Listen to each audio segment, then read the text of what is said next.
খুলনা থেকে যোগ দিচ্ছেন সহকর্মী নূর ইসলাম রকি। রকি, রেবাল ঘিরে কেমন প্রস্তুতি নেওয়া হয়েছে উপকূলে, বিস্তারিত জানাবেন। ন্যান্সি, ধন্যবাদ।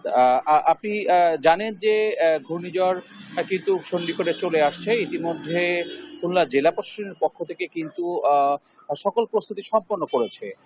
জেলা দুর্যোগ ব্যবস্থাপনার এক সভা কর্মকর্তারা একটি মিটিং করেছে। সেখান থেকে তারা সুন্দরবনের যে এলাকায় এই ঘূর্ণিঝড়টি আঘাত হানতে পারে সেই এলাকায় তারা সর্বোচ্চ সতর্কতা নিয়েছে।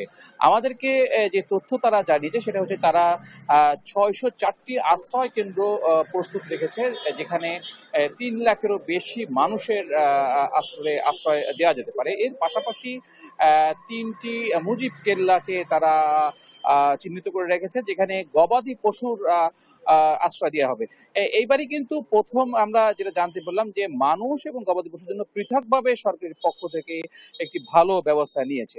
আমি আরেকটু জানিয়ে রাখি যে খুলনা জেলা প্রশাসনের পক্ষর পাশাপাশি সিভিল সার্জন অফিস, পানি উন্নয়ন বোর্ড, সরকারি বেসরকারি যে এনজিও গুলো আছে তারা কিন্তু ঐক্যবদ্ধভাবে ঘূর্ণিঝড় মোকাবেলার জন্য সকল প্রস্তুতি নিয়েছে। ইতিমধ্যে আমি যেটা জেনেছি যে ১ নম্বর বিপদ সংকেত চলছে এবং আগামীকাল সকাল 10টায় কিন্তু খুলনা জেলা প্রশাসন একটি ভার্চুয়াল মিটিং এর ব্যবস্থা করেছে, যে তারা আসলে কি করতে চায়। পাশাপাশি আমাদেরকে আরো জানানো হয়েছে যে ৪ নম্বর সিগন্যাল আসলেই তারা সর্বশেষ যে ব্যবস্থা সেই ব্যবস্থায় তারা নেমে পড়বে। আমি একটু বলে রাখি যে ইতিমধ্যে কিন্তু হাসপাতালগুলোতে জেনারেটর ব্যবস্থা করার জন্য সিভিল সার্জন অফিস থেকে নির্দেশনা দেওয়া হয়েছে। পাশাপাশি সরকারি সকল কর্মকর্তাদের কিন্তু উপজেলা পর্যায়ে যারা আছে তাদের ছুটিগুলা বাতিল করা হয়েছে। পাশাপাশি আমি একটু বলে রাখি যে ফায়ার সার্ভিস, চিকিৎসা সেবার পাশাপাশি কন্ট্রোল রুম, সুপেয় পানির ব্যবস্থা সহ সকল ধরনের প্রস্তুতি কিন্তু খুলনা অঞ্চলে নেওয়া হয়েছে। আমি নেন্সি আপনার মাধ্যমে জানাতে চাই যে আসলে খুলনায় কিন্তু আজকে গুমোট গরম ছিল, সারাদিন কিন্তু গুমোট গরম ছিল। আসলে রোদের তাপ ছিল প্রচন্ড।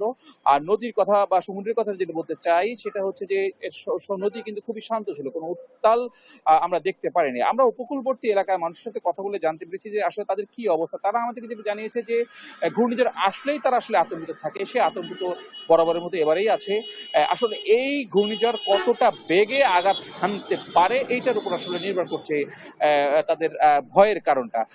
আবহাওয়া অফিস থেকে আমাদেরকে যেটি জানিয়েছে ঘূর্ণিঝড়টা কিন্তু ১০০ থেকে ১২০ কিলোমিটার ঝড়ো হাওয়া পেতে আসতে পারে। এটা হলে কিন্তু আসলে এই অঞ্চলে, উপকূল অঞ্চলে, খুলনার সুন্দরবনের গা ঘেঁষে যে উপকূল অঞ্চলগুলো আছে, কয়রা, দাকব, পাইকগাছা, পুটিয়াঘাটের এক অংশ ক্ষতিগ্রস্ত হওয়ার সম্ভাবনা আছে। এবং এই ৪টি উপজেলায় কিন্তু খুলনা জেলা প্রশাসন সর্বোচ্চ গুরুত্ব দিচ্ছে ঘূর্ণিঝড় মোকাবেলার জন্য। খুলনা থেকে ঘূর্ণিঝড় সম্পর্কে এটা ছিল আমাদের সর্বশেষ খবর। রকি, আপনাকে ধন্যবাদ।